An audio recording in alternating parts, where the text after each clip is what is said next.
పార్టీలో తనకు మద్దతు లేదని చెప్పడం పన్నీర్ సెల్వంకు సరికాదన్నారు బీజేపీ నేత సుబ్రహ్మణ్య స్వామి. ముఖ్యమంత్రిగా పనిచేసిన వ్యక్తి ఇలాంటి కామెంట్స్ చేయడం ఏంటన్నారు.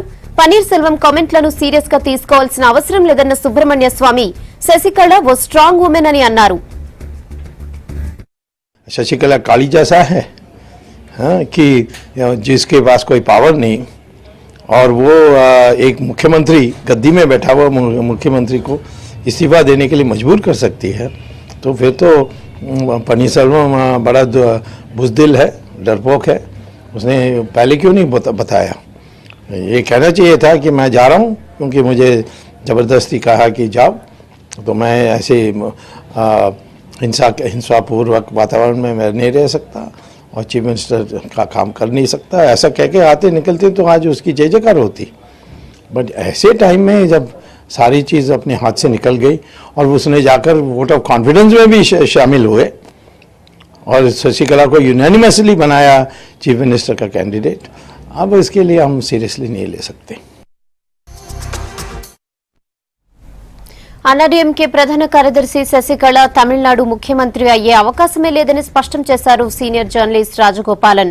ఆపద్ధర్మ ముఖ్యమంత్రి పన్నీర్ సెల్వంకు కనీసం 55 మంది ఎమ్మెల్యేల మద్దతుందని చెప్పారు. అన్నాడీఎంకే రెండుగా చీలిపోయిన విషయం స్పష్టమవుతోందన్నారు.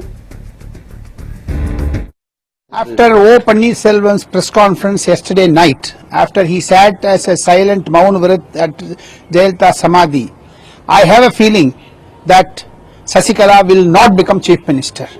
Governor will not swear her in because lot of internal problems are there in ADMK. At least Pannirselvam has got 55 MLAs. Therefore, Shashikala cannot ignore that 55 MLA support to Pannirselvam. My understanding is ADMK is split into two. One is Pannirselvam group, another is Shashikala group. One is Narendra Modi group, another is anti-Narendra Modi group. The split in ADMK is pakka. This evening you wait and see. There are press conferences in Chennai happening. MLAs are meeting. MLAs are also meeting Pannirselvam. You can see the numbers. Governor is also not going from Bombay to Chennai.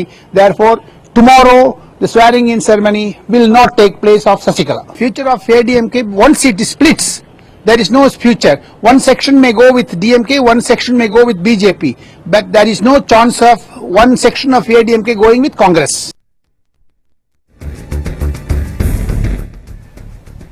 Tamil Nadu రాజకీయాలు ఆసక్తికరంగా మారాయన్నారు జాతీయ పార్టీల నేతలు. శశికళకు అన్నాడీఎంకేలో support స్పష్టంగా కనపడుతున్నప్పటికీ ఏం జరుగుతుందనేది వేచి చూడాల్సిన అవసరం ఉందన్నారు.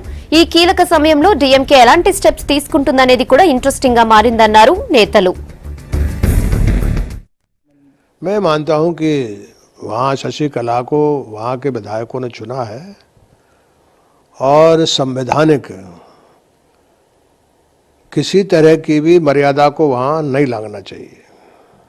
पूरा देश देख रहा है. वहाँ संविधान के दायरे में हर चीज़ होना चाहिए और हम लोग इसको बहुत क्लोजली वॉच कर रहे हैं. इसलिए कहीं से किसी तरह से भी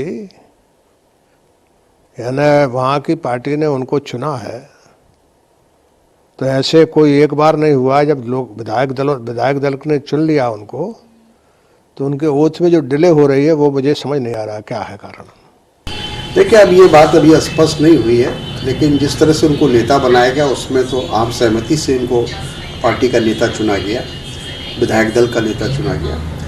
और अखबारों में अलग अलग खबरें ज़रूर आ रही हैं, लेकिन स्पष्ट नहीं है कि आने वाले दिनों में एडीएमके किस दिशा में जाएगी. जहाँ तक मैं समझता हूँ कि शशिकला नटराजन को बहुमत है पार्टी में. वैसे ये उनका अपना मामला है एडीएमके का, और जाहिर है उनको तय करना है कि हमारा अगला मुख्यमंत्री अगर बनना है तो किसको बनाना है.